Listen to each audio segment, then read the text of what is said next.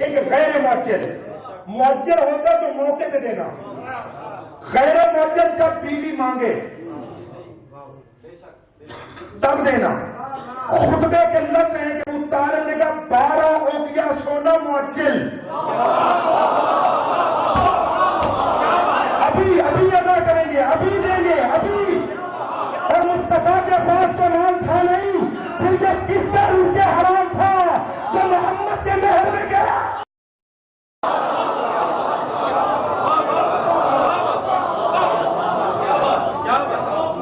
مہر طے ہو گیا، خطبہ پڑھا اور ادھر سے ورقہ نے جواب اور خطبہ پڑھا کہ ہم اس رشتے کو قبول کر کے خدیجہ کو محمد کی زوجیت میں دیتے ہیں.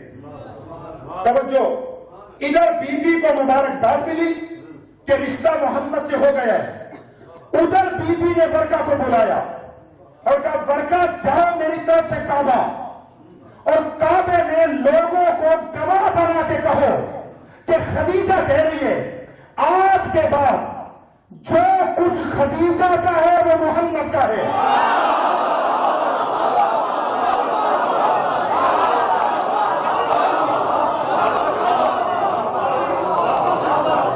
اب جو رہے تقریباً گھنٹے سے بات اوپر جا رہی ہے، تھکے تو نہیں، چلاؤں گا آگے.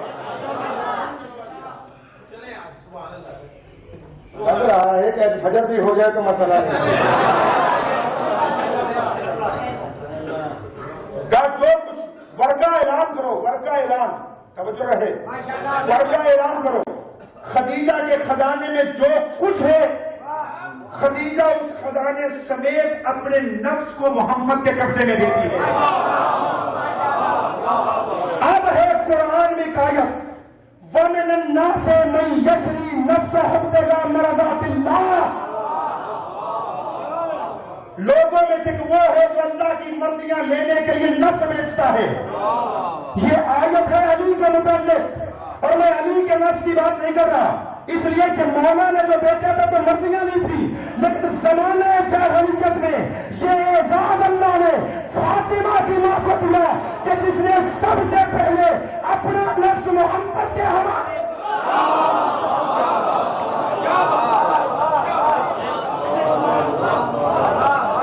محمد کے حوالے ورقہ چلے، ورقہ چلے، آئے کعبہ میں،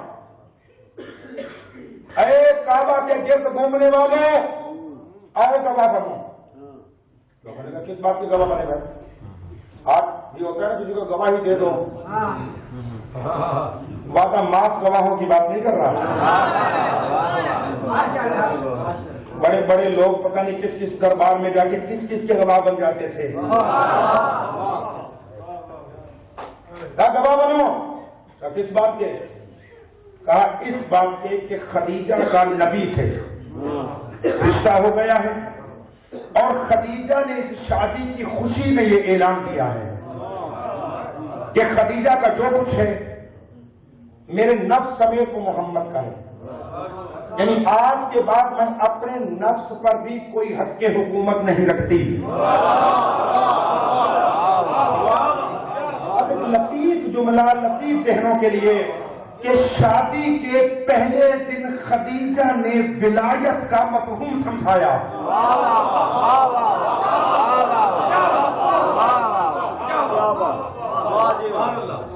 دکھوں کا مجھے آپ چپ کر دیں گے لفظوں کا. نبی نے غدیر کا خطبہ دیتے ہوئے کیا لفظ کہے تھے کہ النبی اولی بالمؤمنین من انفسہم، کہ بتاؤ کیا تمہارے نفسوں پر نبی تم سے زیادہ حق کے حکومت نہیں رکھتا. یہ ہے ولایت کا مفہوم. آیتیں بعد میں آئیں، خدیجہ نے ترجمہ پہلے کیا. توجہ فرمائیے گا، غور کریں آپ حضرات. شادی ہوئی، ابو طالب محمد کی دلہن کو لے کے چلے. خدیجہ نے گھر سے پہلا قدم باہر نکالا. تکراری جملہ ہے لیکن اب مجھے کہنا پڑے گا موضوع کو کامل کرنے کے لیے، ناراض تو نہیں ہوں گے نا.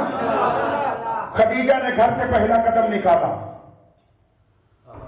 پہلا قدم گھر سے باہر رکھتے ہی محمد کے صدقے میں کچھ کنیزیں آزاد کر دیں.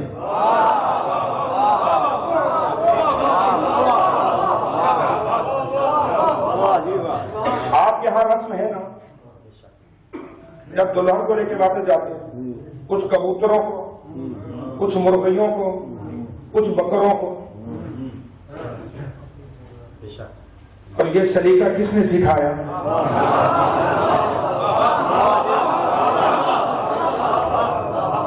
میں تو آپ کی رسموں کو ثابت کر رہا ہوں تاریخ میں جا کے. بی بی نے کچھ کنیزیں، کچھ غلام، قدم اٹھاتی ہے کنیز، قدم اٹھاتی ہے غلام. میسرہ کو شک ہوا کہ معاملہ خراب ہے، بھاگا، قریب آیا، بی بی کیا اپنے لیے کچھ نہیں چاہیے؟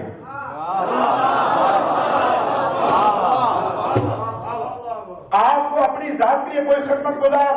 خدیجہ نے میسرہ کو دیکھ کر کہا آج کے بعد خدیجہ کو اپنی خدمت کے لیے کسی کنیز کی ضرورت نہیں، اس لیے کہ میں خود محمد کی کنیز بن گئی ہوں.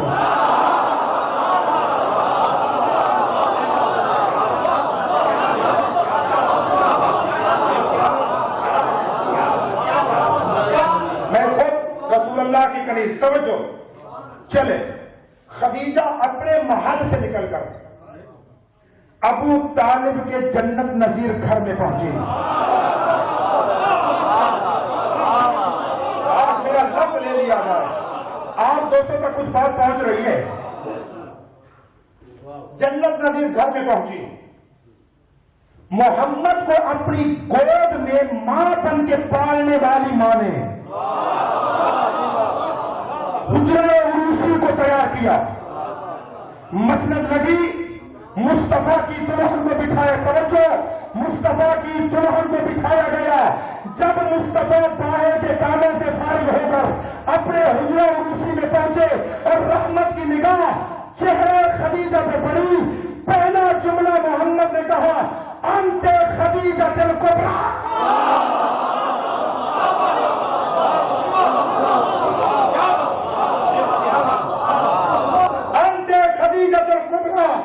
یہاں پر کبرا کا معنی کیا گیا گڑیا، بڑی جی نہیں. کبرا اس لیے نہیں کہا تھا بلکہ نبی کی نگاہ تھی بعد والی ازواج کی طرف کہ میرے عقد میں بعد میں 10 آئیں گی، 12 آئیں گی یا 8 آئیں گی. نبی نے پہلے دن خدیجہ کو کبرا کہہ کے بتایا، بعد میں جو بھی صاحب فضیلت آئے گی وہ فضیلت میں تیرا مقابلہ نہیں ہے.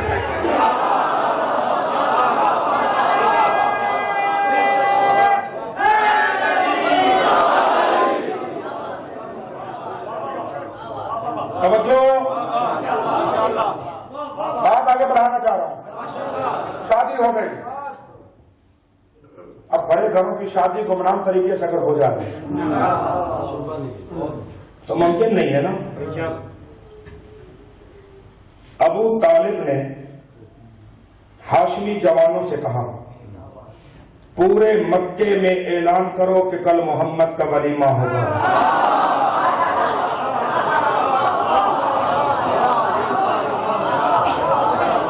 ایک جملہ کہنے کی میں نے جسارت کرنے کی خاطر کے بحث اگر تو روک دیتا، پھر باقی موضوع انشاءاللہ کل چلتا. ابو طالب نے کہا ولیمہ، حالانکہ زمانہ جاہلیت میں ولیمے کا تصور ہی نہیں تھا. ولیمے کا تصور نہیں تھا. یہ رسم قائم کی ابو طالب نے. اور خاتم بتہن اگر معاذ اللہ ابو طالب کافر ہوتا، توجہ، ابو طالب کافر ہوتے، فتح مکہ کے بعد نبی نے کافروں کی کافی رسموں کو ختم کر دیا.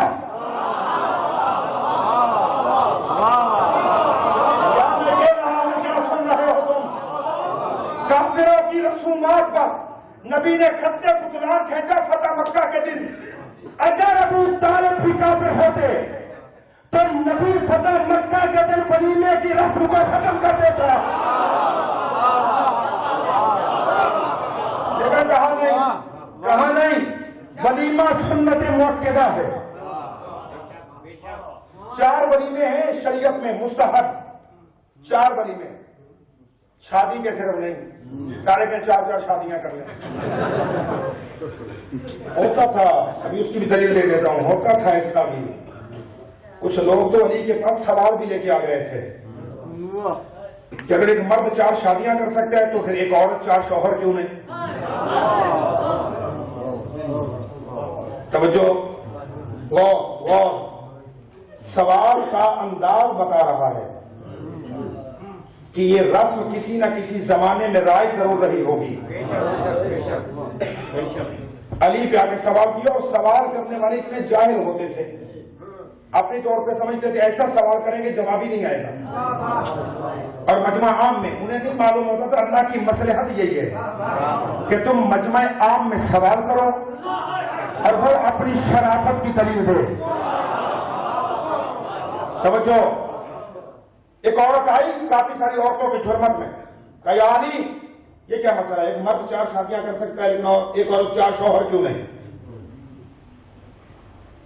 مولا نے پہلو میں بیٹھے صحابی کا ایک بہت بڑا برتن لے کے آؤ، ان کے ہاتھ میں پیالے تھماؤ، کہا جاؤ وہاں سے پانی بھر کے لاؤ، اپنے اپنے پیالے کا پانی اس میں ڈالو۔ جب پانی ڈال دیا، اب علی مولا نے کہا کہ اس میں اپنے اپنے حصے کا پانی نکالو۔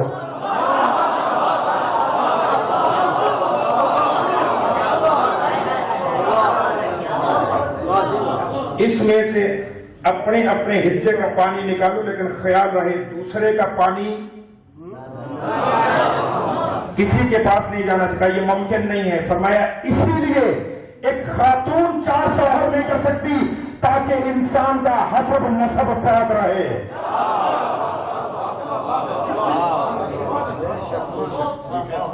تو 4 ولیمے شریعت میں موجود ہیں، شادی کا ولیمہ، مکان بنانے کا ولیمہ، حج کا ولیمہ، اور ایک کوئی اور دوسروں کا میرے ذہن میں نہیں آ رہا۔ 4 ولیمے۔ تو ابو طالب نے اعلان کیا کہ محمد کا ولیمہ ہوگا۔ مکہ تو نہیں چلے گئے، توجہ رہے۔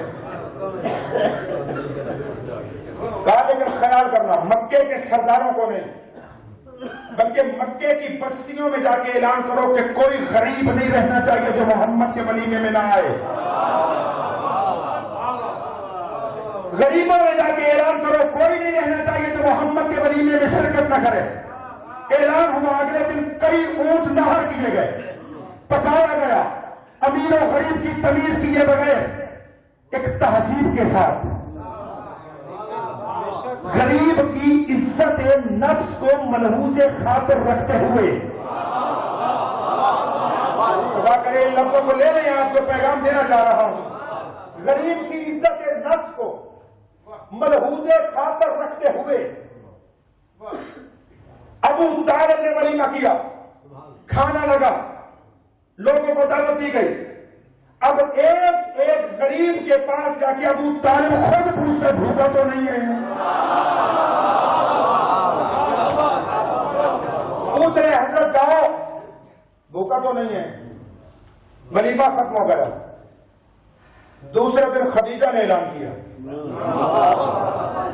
اتنی بڑی خدیجہ کو خوشی نصیب ہوئی، آج خدیجہ کی طرف سے دعوت ہے۔ حتیٰ کہ تاریخ کے 3 دن مکے والے محمد کا ولیمہ کھا کے زندہ رہے۔ جب میں کہہ گیا ہوں، گھروں میں جا کے سوچیے گا، 3 دن برابر مکے والے محمد کا ولیمہ کھا کے زندہ رہے۔ اب محمد کے ٹکڑوں پہ پڑھ کر محمد کو غریب کہنے والوں،